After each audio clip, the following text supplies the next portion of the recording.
오늘 말씀을 통해서 우리가 생각하려고 하는 것은 그 영생을 놓쳐버린 청년에 대해서 함께 말씀을 나누려고 합니다. 운동선수는 어떤 대회가 예비되어 있으면 그 대회에서 어떤 그 메달을 받으려고, 또 마라톤 선수들은 머리에 월계관을 쓰기 위해서 얼마나 많은 피땀을 흘리는지 알 수가 없습니다. 먹을 것도 못 먹으면서 자기의 어떠한 삶의 목적을 위해서 그 길을 달려가는데, 본인도 힘들지만 옆에서 그 훈련받는 그 선수들을 보면 가슴이 아플 정도로 미어져 옵니다.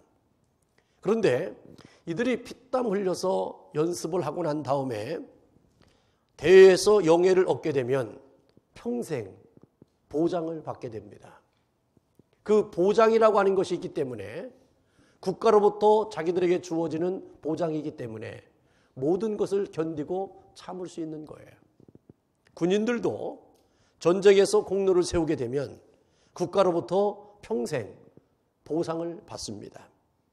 긴 세월 동안에 이 보상이라고 하는 것, 이 보장이라고 하는 것을 위해서 피땀을 흘리고 어렵고 힘든 그 과정 속에서도 견디고 감당합니다.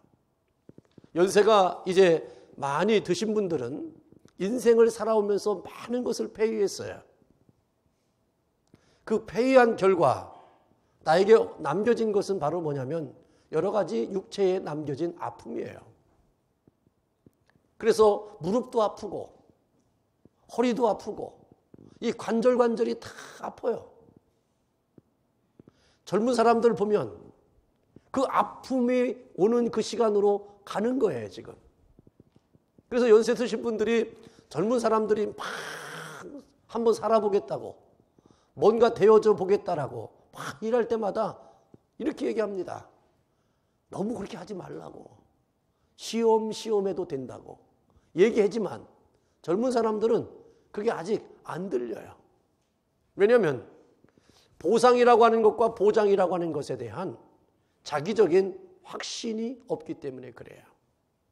그러나 육체의 병만 남겨지는 우리의 삶, 뒤돌아보면서 그렇다고 해서 놀고 먹을 수도 없어요. 왜? 놀고 먹는다고 해서 그 인생이, 병이 안 드는 인생은 아무도 없기 때문에 그렇습니다.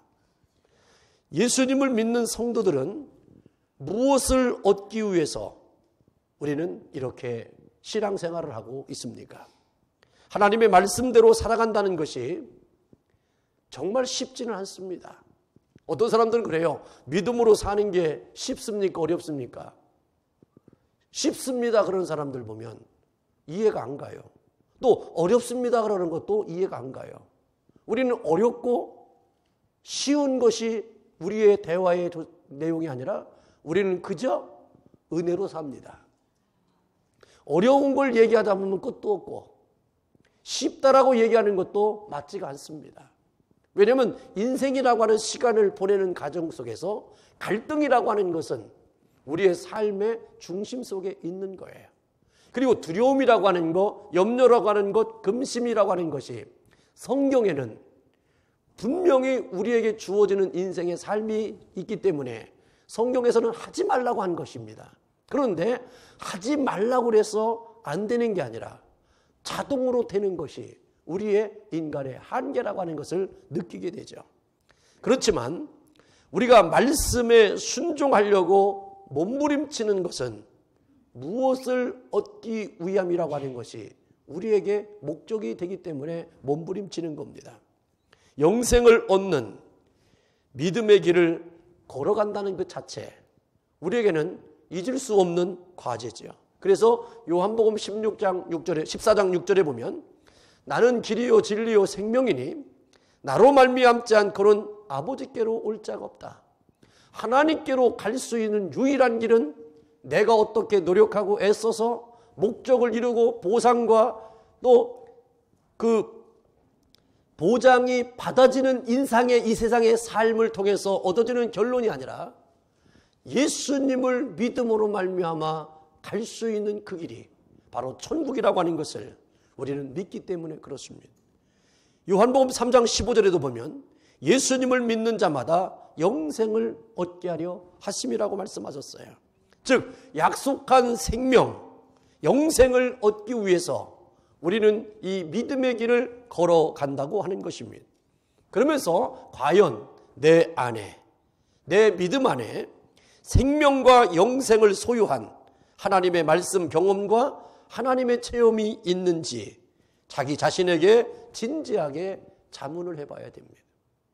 어떤 상황이 되면 자발적으로 자원적으로 교회를 나오고 예수를 믿는 고백이 하지만 어떤 상황이 조금만 바뀌면 그것이 무슨 자기의 어떤 상대를 힘들게 하고 하는 요인으로 나 교회 오늘 안 갈 거야. 교회 안 가는 것이 무슨 애들이 학교 엄마 아버지가 달래가지고 학교를 보내는 학생처럼 그런 경우들이 참 많습니다. 여러분 우리의 믿음의 생활이라고 하는 그 자체가 영생과 생명이라고 하는 것에 알매 깊이가 있다면 우리는 오느냐 안 오느냐 뭐 이것이 우리의 갈등이 아닌 것입니다. 여러분 내 삶을 살아가면서 올 수 없는 상황이 있잖아요. 병원에 누워 있든지 너무 몸이 아프든지 너무 지쳐 있으면 올 수가 없는 거예요. 그럴 때는 어쩔 수 없는 거잖아요. 그러나 올 수 있는 상황에서 내 감정과 내 생각이 그것을 가로막는 일이 없어지기를 주님의 이름으로 축원합니다. 그런 일이 안 생겨도 못 오는 입장이 언젠가는 올 건데 뭐로 지금같이 올 수도 있고 마음만 먹으면 얼마든지 할 수 있는 일을 가지고 고민하면서 갈등하며 사십니까? 우리는 그러한 영생과 생명을 아는 믿음의 사람들은 이제 그러한 갈등과 고민 속에서 여러분들이 예배자의 자리를 잃어버리고 상실되어지는 그러한 누를 범하는 일이 없기를 주님의 이름으로 축원합니다. 이 세상에는 그리스도인이 아니면서도 영생을 바라는 사람들이 참으로 많습니다. 사람이란 원래 하나님이 창조할 때에 죽지 않게 창조하셨어요. 그런데 아담과 하와가 선악과를 따먹으로 말미암아 사람에게 죽음이라고 하는 것이 들어오게 된 것입니다. 죄의 삭은 죽음이 사망인 거예요. 그러나 선악과가 따먹지 않았을 때에는 사람에게는 영생을 살도록 하나님이 만들어 주셨습니다. 그렇기 때문에 인간 내면에는 죽기를 좋아하는 사람은 아무도 없습니다. 왜냐하면 영생이 인간이 가지고 있는 본능이기 때문에 그렇습니다. 그래서 하나님께서는 전도서 3장 11절에 보면 사람에게 영원을 사모하는 마음을 주셨다 그랬습니다. 하나님께서 여러분들의 마음속에 모든 사람들에게 영생을 사모하는 마음을 주셨어요. 그런데 성경에서는 그 우주 만물을 창조하신 그 하나님은 예수 그리스도를 통해서만이 영생을 얻게 하신 것이 하나님의 법이요. 그런데 이것을 빙자하여 많은 종교들이 아직도 많은 사람들에게 극락이니 뭐니 만들어가면서 사람들을 유혹하고 미혹합니다. 영혼을 빼앗아가는 거예요. 미혹돼서 정말로 하나님을 떠나는 백성들이 얼마나 많은지 알 수가 없습니다. 오늘 본문 말씀에도 영생을 사모하는 한 젊은이가 예수님 앞에 나왔습니다. 그 청년은 오늘 말씀에 보면 영생의 도리를 이처럼 물었습니다. 선생님이여, 내가 무슨 선한 일을 하여야 영생을 얻으리까라고 질문합니다. 내가 무슨 선한 일을 해야 영생을 얻겠느냐라고 하는 물음에 청년의 알지 못하는 것이 있었습니다. 영생은 얻어지는 것이 아니라 주어지는 겁니다. 영생은 여러분들이 얻는 게 아니에요. 여러분들 구원도요, 여러분들이 얻는 게 아니에요. 구원도 예수 그리스도를 믿음으로 말미암아 죄 사함 받으면 하나님이 주시는 겁니다. 영생도요, 하나님이 여러분들에게 주시는 것이지 여러분들이 얻는 것이 아니라고 하는 것을 우리는 기억해야 돼요. 그래서 예수님을 믿지 않고 구원의 은총을 모르고 살아가는 사람들은 자신이 무엇을 하였는가에 집착하는 경우가 참으로 많습니다. 좀 남다르게 행한 것이 있으면 교만한 마음을 갖게 되고, 그렇지 못한 사람에 대해서는 정죄를 합니다. 내 죄를 위하여 십자가에 죽으신 예수님의 사랑과 은혜로 살아간다면 자신의 행함이 다른 사람의 것이 다른 사람이 하는 것이 못마땅한다 할지라도 그것에 대해서 내가 업신여기거나 헤아리거나 비판하면 안 되는 것입니다. 그리고 다른 사람보다 내가 우월성이 있다 할지라도 그것이 나의 자랑이 되어서는 안 됩니다. 왜냐하면 육체 안에서는 누구도 주 안에서 살아가야지 주 밖에 나가서 자랑할 수 있는 것이 되어서는 안 된다라고 성경은 얘기하고 있습니다. 왜냐하면 내 안에 선함이 결코 있을 수가 없기 때문입니다. 선한 일은 오직 하나님 한 분이라고 말씀합니다. 인간의 선한 일로 영생을 얻을 길이 없기에 로마서 1장 17절에 오직 의인은 믿음으로 말미암아 사느니라고 증거를 하고 있습니다. 영생을 얻기 위해서 예수님을 찾아온 이 청년이 왜 영생을 놓쳤을까? 오늘 이 말씀을 중요해서 여러분들이 예수께로 왔을 때에 영생을 얻기 위한 우리의 고백이 있습니다. 우리는 하나님의 나라에 가야 된다고 하는 사명과 소명으로 믿음 생활하는 사람들입니다. 이러한 가운데에서 여러분들 버림받고 놓치고 외면당하는 존재가 되지 않고 우리가 하나님 앞에서 잘했다 칭찬받는 여러분들의 삶이 되기를 주님의 이름으로 축원합니다. 먼저 부자 청년의 생각을 살펴보겠습니다. 영생의 길을 묻기 위하여 예수님을 찾아 나온 청년에는 어떤 사람이었습니까? 이는 재물이 많은 사람이었습니다. 그리고 그 동네에서도 그래도 저명한 사람이었습니다. 그리고 이는 율법의 문제에서 계명의 문제에서 자유한 사람이었습니다. 그리고 유대인이었습니다.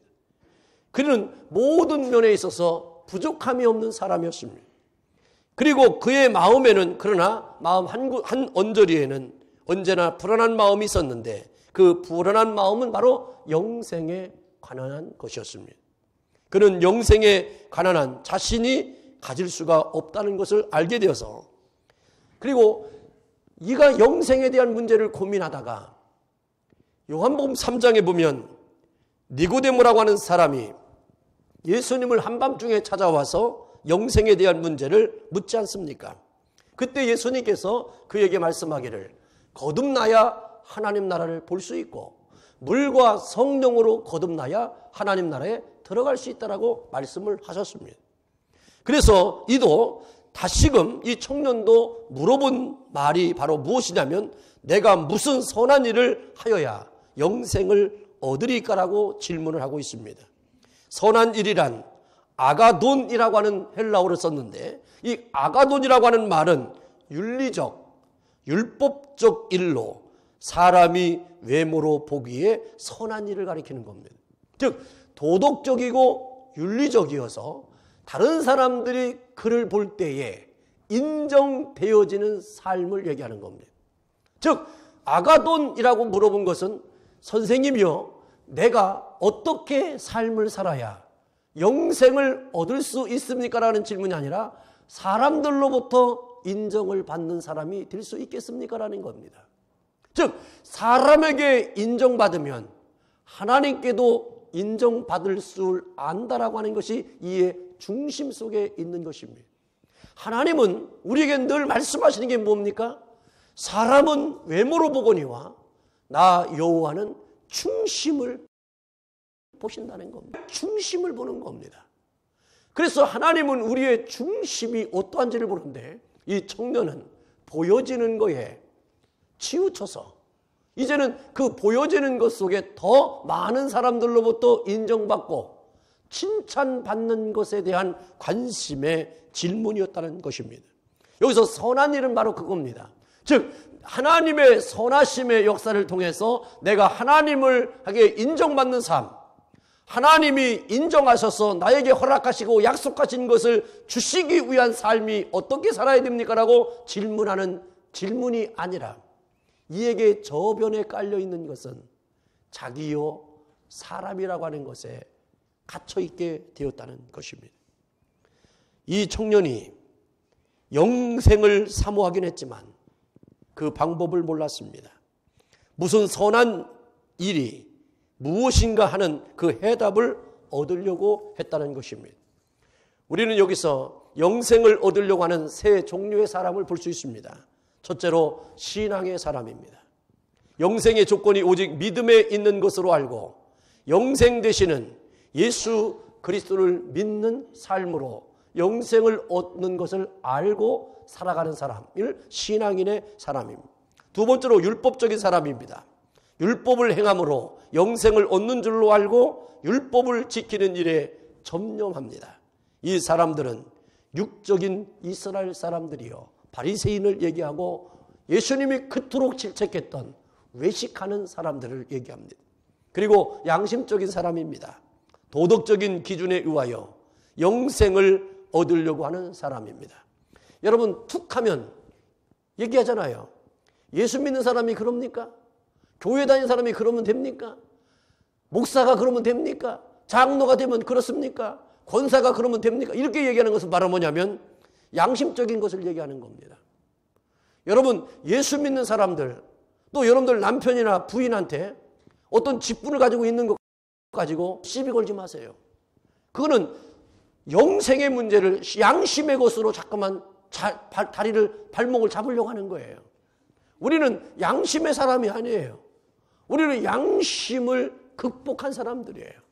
양심을 초월한 사람들이에요. 그런데 사람들은 자꾸만 이 양심의 문제를 가지고 자꾸만 발목을 잡아요. 그러면서 당신이 어떻게 해야만 나는 예수를 믿겠다는 분들도 있어요. 당신이 권사 같아야 내가 예수 믿지. 권사 같지 않는데 내가 뭘 보고 내가 예수 믿겠냐라고 시비 거는 분이 있어요. 그분은 내가 예수인 거예요, 내가. 그럴 때는 여러분들 얘기하세요. 내가 예수냐고. 내가 예수냐고. 우리가 믿는 것은 나는 예수님을 믿고 가는 거지. 나를 믿지 말라고. 내가 이만큼 된 것도 다행이라고 생각하라고. 내가 예수를 안 믿었다면 큰일 저질렀을 텐데 예수님을 믿기 때문에 당신이 별별 짓을 다 해도 내가 다 참고 인내하는 그 믿음의 은혜가 나는 예수 믿는 그것 때문에 내가 참고 사는 거라고 이렇게 얘기하셔야 돼요. 근데 옆 사람들은 자꾸만 여러분들이 예수님처럼 되기를 바라는데 그는 예수님처럼이 아니라 여러분들의 양심을 자극해서 여러분들이 감정이 표출돼 가지고 화를 내게 하고 나를 막 그런 거 쓸데없는 거라고 그리고 막 싸우게 하려고 하는 그런 것이니까 그 자리에서 여러분들 빨리 피해 나가기를 주님의 이름으로 축복합니다. 하나님이 주시는 영생은 요한복음 17장 3절에서 이렇게 나와 있습니다. 영생은 곧 유일하신 참 하나님과 그가 보내신 자 예수 그리스도를 아는 것이니라. 아멘. 이제 믿는 것이 아니에요. 믿는 것을 뛰어넘어서 아는 거예요. 그래서 참 유일하신 하나님, 우주 만물을 창조하신 그 하나님, 또 그가 보내신 자, 우리를 구원하기 위해서 보내신 자 그 예수 그리스도를 아는 것이라고 그랬습니다. 그러면서 이제 영생은 좀 믿음으로 얻는 것이 아니라 알므로 내가 이제는 하나님으로부터 주어지는 거예요. 그러므로 여러분들에게 하나님과 예수 그리스도를 이제는 아는 자, 믿음의 자리에서 아는 자로 이제 여러분들이 발전적으로 성숙해져 가지고 이 조화를 잘 이루어야 돼요. 그래서 믿음의 사람들은 그래서 지혜로워야 되는 겁니다. 그래서 믿음의 조화를 잘 이루어야 돼요. 믿음이라고 하는 것과 계명이라고 하는 것과 양심이라고 하는 것을 잘 조화를 이루어야 돼요. 이것이 이제 자꾸만 트러블이 생기다 보니까 여러분들의 믿음의 존재 자체를 사람들이 흔들어대고 여러분들을 모욕하고 하는 거예요. 그러나 이 믿음과 말씀과 양심을 잘 조화를 이루어서 여러분들이 성숙한 그리스도인의 영생을 소유한 자의 삶을 이루어 나가기를 주님의 이름으로 축복합니다. 그러면서 두 번째로 우리가 생각하려고 하는 것은 네가 생명에 들어가려면 계명들을 지키라고 예수님이 말씀하셨습니다. 무슨 선한 일을 묻는 이 청년에게 예수님은 이렇게 말씀하셨습니다. 네가 영생에 들어가려면, 생명에 들어가려면 계명들을 지켜라. 여기서 예수님이 말씀하신 계명이란 십계명 곧 율법을 가리키고 있습니다. 그래서 그 율법을 막 얘기하다가 예수님께서 그 안에다가 하나를 더 붙입니다.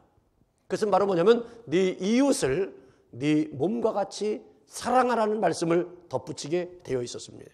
왜냐하면 갈라디아서 2장 16절에 보면 율법의 행위로는 의롭다함을 얻을 육체가 없느니라 그랬습니다. 여러분, 이 율법의 행위로는 의롭다함을 얻을 육체가 없다는 거예요. 즉 이렇게 예수님께서 계명을 지키라고 하면서 말씀할 때 이 청년이 뭐라고 얘기합니까? 내가 이 계명을 다 지켰다는 거예요. 그리고 또 무엇을 지킬 것이 더 있냐라고 얘기를 하지 않습니까? 하나님이 인간에게 주신 계명은 거룩하며 의로우며 선합니다. 로마서 7장 12절에 보면 율법도 거룩하며 계명도 거룩하며 의로우며 선하도다 그랬어요. 사람이 바라는 영생의 자격은 이 계명 안에 들어있는 것입니다. 그래서 예수님의 계명은 크게 두 가지로 나누잖아요. 마음을 다하고 뜻을 다하고 목숨을 다해서 주 너의 하나님을 사랑하고 네 이웃을 네 몸과 같이 사랑하라는 거예요. 이가 이미 하나님을 사랑하는 사람인 줄 알았어요. 그리고 자기는 하나님의 사랑하는 것을 예수님이 일단 인정해요. 왜? 영생에 대한 문제를 질문하니까. 그런데 이에게 모순되어지는 것이 있다는 것을 예수님은 알게 되면서 선한 일이라고 하는 것에 이에게 질문에 대해서 대답을 주기 위해서 계명들은 지키니까 그에게 이제는 뭔가를 다뤄줘야 되는, 깨닫게 해줘야 되는데 그 깨닫게 하기 위해서는 네 이웃을 네 몸과 같이 사랑하라고 하는 것이었습니다. 그러고 나니까 이 청년이 이렇게 대답하지 않습니까? 살인하지 말라, 간음하지 말라, 도둑질하지 말라, 거짓 증거하지 말라, 네 부모를 공경하라. 이것은 십계명에 있는 거예요. 근데 예수님은 계명을 이에게 말씀하셨는데 네 이웃을 내 몸과 같이 사랑하라 하신 것입니다. 예수님의 이 말씀의 청년은 이 모든 것을 내가 지켜 싸우니 아직도 무엇이 부족합니까? 라고 되물어요. 진실한 삶이 없는 삶은 능력이 없습니다. 여러분, 사람이요, 진실함이 있을 때는 당당한 거예요. 그리고 진실을 살아갈 수 있는 것은 진정한 알미예요. 알미 있는 사람은요, 노력해서 살지 않아요. 그냥 그렇게 살아요. 그래도 그거에 대한 열매가 맺혀지게 되어 있습니다. 성경에 우리 사람들이 쓰는 단어가 노력이라고 하는 말이 얼마나 많이 쓰여집니까? 노력하라고, 노력하면 다. 그러나 성경에 보면 노력이라는 단어가 없어요. 노력이라고 하는 것은 사람이 만든 단어입니다. 그러나 우리는 잘 알고 있어요. 노력해도 안 되는 건 안 되는 거예요. 하나님은 인간의 노력이 아닌 하나님이 그에게 주신 은사와 달란트를 찾으라는 겁니다. 그래서 하나님이 나에게 남다르게 주신 은사가 있고 달란트가 있어요. 그러니까 우리가 어릴 때는 학교 다닐 때는 자식들이 공부 잘하고 하면 막 자랑거리가 되지만 나중에는 그게 자랑거리가 됩니까? 학교 다닐 때뿐이에요. 그런데 우리는 거기에 매여 있는 거예요.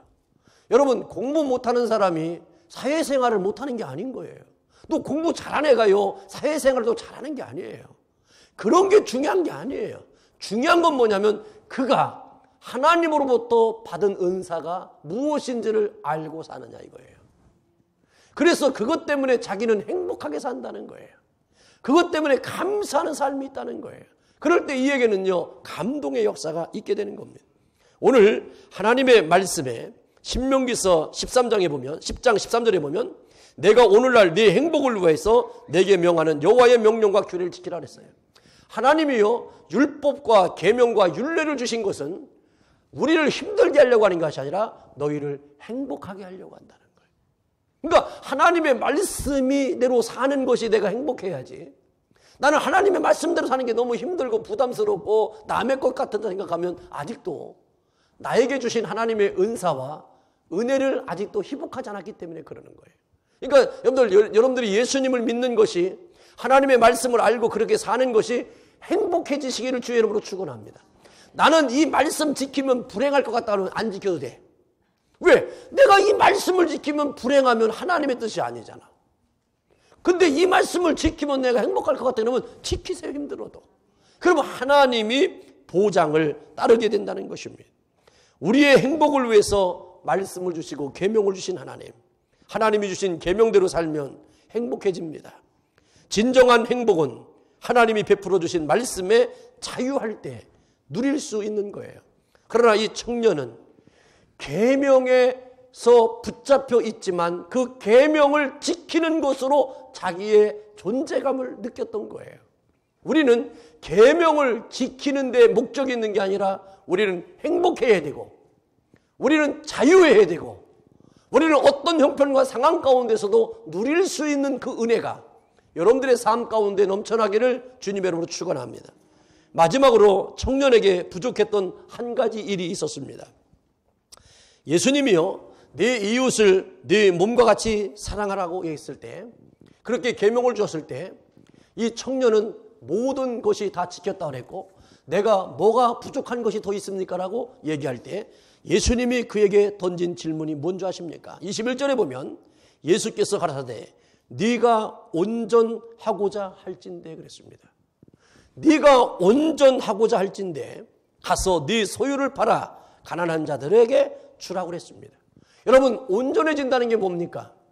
너의 질문의 저희가 모든 사람들이 너를 볼 때 너를 존귀하게 여기고 너를 정말로 축복하고 너를 귀하게 여길 수 있는 방법이 뭐냐? 지금까지 네가 계명을 네가 부자가 되었고 돈이 많았고 내가 어떤 율례와 법칙을 지켰던 그런 삶을 살아온 것이 가지고 사람들이 너를 귀하게 대단하게 본다고 생각하느냐? 아니라는 거예요. 네가 하나님 앞에 사람들 앞에 온전해지려면 네가 가지고 있는 재산을 팔아서 이웃에게 주라는 거예요. 여러분, 우리는 이것이 딜레마에 빠지는 거예요. 예수 믿는 사람들에게 마지막 시험이 뭔지 아십니까? 그것 때문에 내가 지금까지 인생을 살아왔고 이것을 지키려고 내가 온 힘을 다했고 내가 이것이 있음으로 인해서 다른 사람들에게 우월감을 가졌던 교만했던 그 마음을 이제는 내려놔야 될 타임이 온다는 거예요. 그 마지막 때에 예수님께서 우리에게 질문하는 것이 있습니다. 그것을 영생을 위해서 내려놓겠느냐는 거죠. 누가복음 19장에 보면 삭개오에 대한 비유가 나오지 않습니까? 말씀이 나오지 않습니까? 삭개오가 예수님을 만나자마자 삭개오가 이렇게 얘기합니다. 예수님, 내가 누구에게 토색한 일이 있으면 4배나 갚겠고 내 재산의 절반을 팔아서 가난한 사람들에게 나눠주겠습니다. 예수님이 뭐라고 했습니까? 오늘 이 집에 구원이 이르렀도다. 삭개오는요, 부를 얻고 자기의 신체적인 상황이나 많은 사람들로부터 조롱과 외면당하고 죄인이라 취급당하는 그 과정 속에 삭개오의 마음속에는 얼마나 많은 사람들의 것을 토색했는지 모릅니다. 왜? 세리장이었기 때문에. 그리고 내가 얼마나 부를 갖고 있으면 사람들이 나를 함부로 못할 것이라고 하는 것 때문에 그는 부를 쌓는데 인생을 다 거는 사람이에요. 그런데 그가 예수님이 어떻게 하라고 했는지도 없는데도 불구하고 그가 예수님을 만나자마자 자기의 마음이 바뀌어버렸어요. 오늘 이 청년은 예수님을 만났지만 예수님이 어떻게 하라고 얘기했지만 바뀌질 않았어요. 성경에 보면 뭐라고 그랬습니까? 이 청년이 재물이 많음으로 그 말씀을 듣고 근심하여 가니라. 재물이 많아가지고 예수님이 네 것을 가지고 팔아서 가난한 사람에게 주고 나를 따르라. 그리고 너에게 하늘의 상이 있을 것이라고 예수님이 그렇게 말씀하셨지만 이 청년은 근심했다고 그랬습니다. 여러분, 마지막 여러분들이 예수님 앞에 근심할 것이 없어지기를 주님의 이름으로 축원합니다. 그래야 영생에 들어가는 거예요. 영생을 소유한 사람은 근심하지 않아요. 내가 이것 때문에 어떻게 했는데라고 얘기하지 않아요. 삭개오에게 여러분들에게 구원이 임했던 걸 여러분들 기억해 보세요. 오늘 청년은요, 자기는 자발적으로 영생을 소유하려고 예수님을 찾아왔지만 영생을 놓쳤어요. 왜요? 청년은 영생이 되시는 예수님을 바로 찾아왔지만 자기가 바라던 영생을 소유할 수 있는 분명한 길을 예수님께서 알려주셨지만 그는 그 길을 따르지 못한 겁니다. 그가 영생의 길을 버리고 세상으로 돌아선 일에 대하여 이처럼 말씀하십니다. 그 청년이 재물이 많으므로 이 말씀을 듣고 근심하여 가니라. 청년은 자기가 하나님의 계명대로 사랑하고 있는 줄을 알고 있었지만 예수님의 시험에서 자기는 하나님보다 돈을 더 사랑하고 있는 증거를 자기가 깨닫게 된 거예요. 누가복음 13장 24절에 좁은 문으로 들어가기를 힘쓰라. 내가 너희에게 이르노니 들어가기를 구하여도 못하는 자가 많으니라고 그랬습니다. 나를 통해서 내가 좁은 길로 돌아갈 수 있는데 들어갔다면 은혜인 거예요. 원하지만 원하지 안 되는 사람이 있다는 거예요.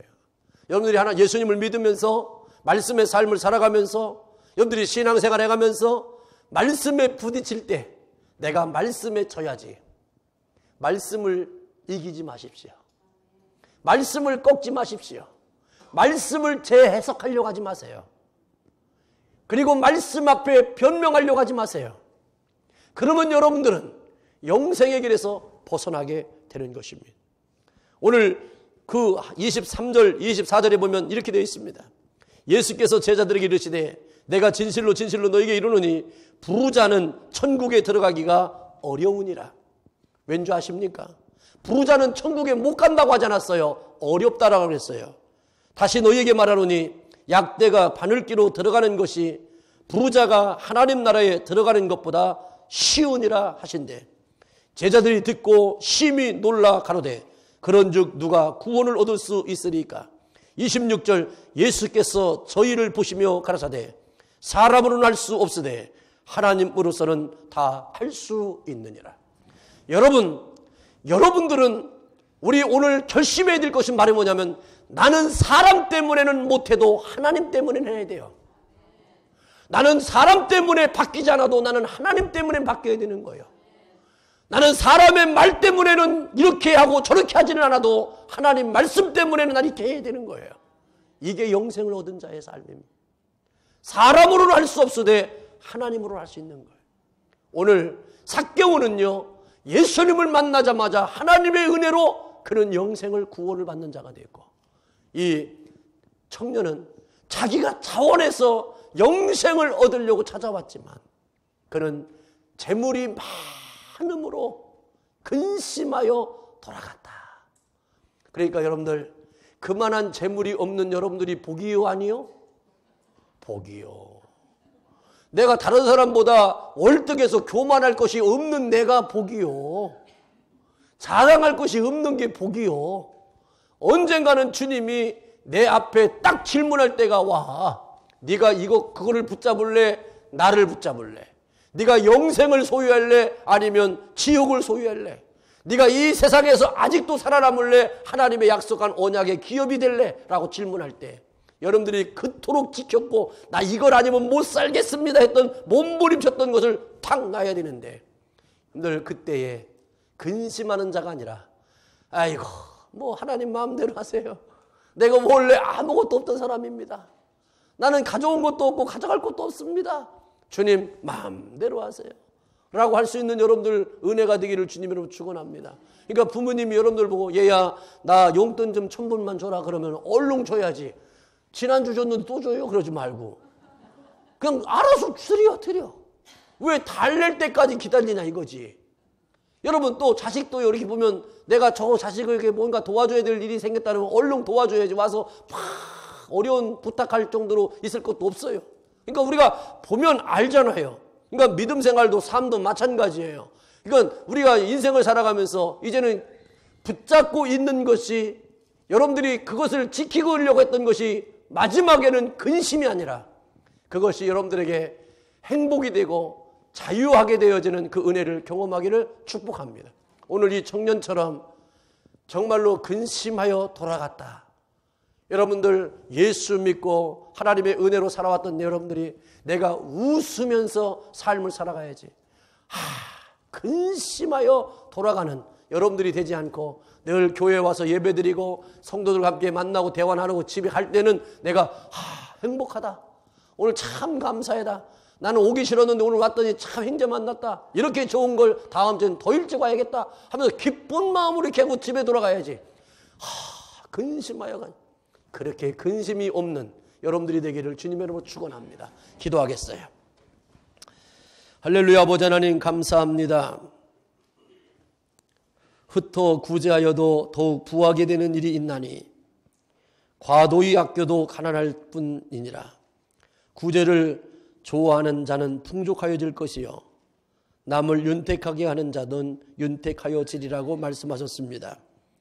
오늘도 우리 믿음의 신명들에게 이 부자 청년처럼 영생을 놓치는 어리석음에 누가 없도록 우리에게 근심이 사라지게 하여 주시되 주님이 나에게 요청하시고 말씀할 때 근심하는 자가 되지 말고 나를 지명하여 불러주시고 나를 그렇게 대해주신 하나님의 은혜를 감사하며 축복하며 믿음으로 승리하는 주의 백성들이 되게 하여 주옵소서. 예수님의 이름으로 기도하옵나이다. 아멘.